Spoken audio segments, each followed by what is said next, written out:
Hello guys, it's Jira bro back with another video, and today I'm going to talk about the column constraints. Now, simply explained, column constraints are basically the type of constraints within your column within your columns when you're specifying how many issues should be within that specific column. For example, I have this in progress column, and I want to say for this in progress column that I don't I don't want to have more than 5 issues within this column. So that is going to be the maximum. Now let's say the minimum is going to be 1.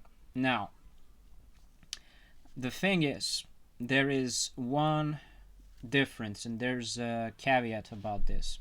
In company managed projects, you can specify both minimum and the maximum number of issues within a certain column. Where in team managed projects, you actually can only specify the maximum number of issues that will go within that specific column. So you cannot specify the minimum, but you can specify the maximum. So let's see how this works. First of all, I'm going to get rid of this swim lane so it doesn't really confuse us. Alright, so it's basic, it says in here it's based on the stories. We're not going to be using that. We're going to go for the columns, and in here we have the constraints. Now we have the constraints for issue count and issue count where we are excluding the subtasks. So that means the subtasks are not being counted. What actually this means, let's say you have a task, and within that task you have 3 subtasks, and you have like 2 more issues within that column. So that task will go with all of its subtasks. It will go without the subtasks. So subtasks are being excluded. Sorry, they're not being included.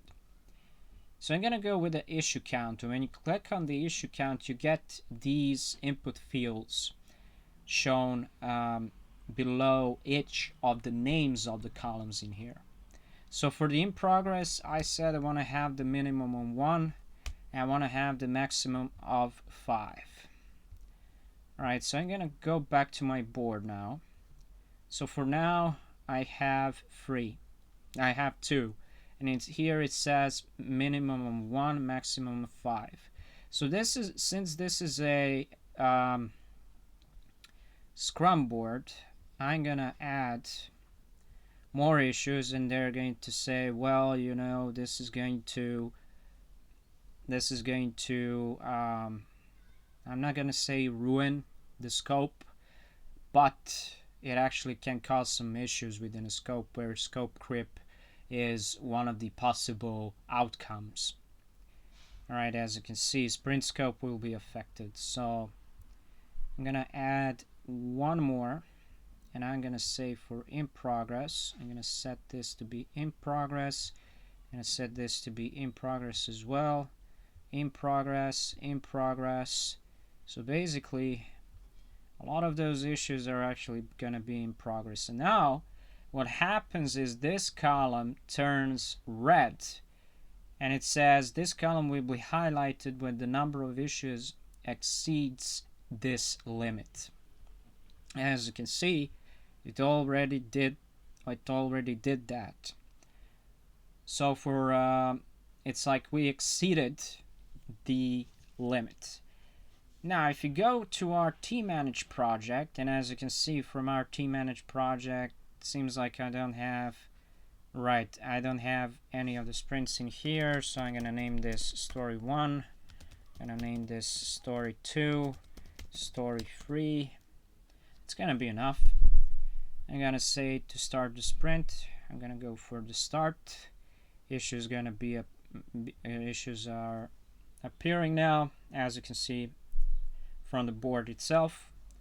Now what I can do, I can go to configure a board, and now I'm gonna get columns and statuses. And you're probably asking like now, well, where can I actually see this constraint of the maximum number of the issues within each column for the team managed project? So you can actually click on this edit right here, and it's going to say maximum number of issues, and I'm going to say 3, for example. I'm going to update. I'm going to go back to the board. Now it says like there's maximum of 3, right? So can I create an issue here? I'm going to make this a story. And now, as you can see, what is happening basically is that now this is also turned red, and it's turned red because, well, we exceeded the number of the issues within this specific column. So this is how the column constraints actually work. Hope you guys you understood everything for this video. Don't forget to like, share, and subscribe to the channel. Thank you for watching. Bye bye.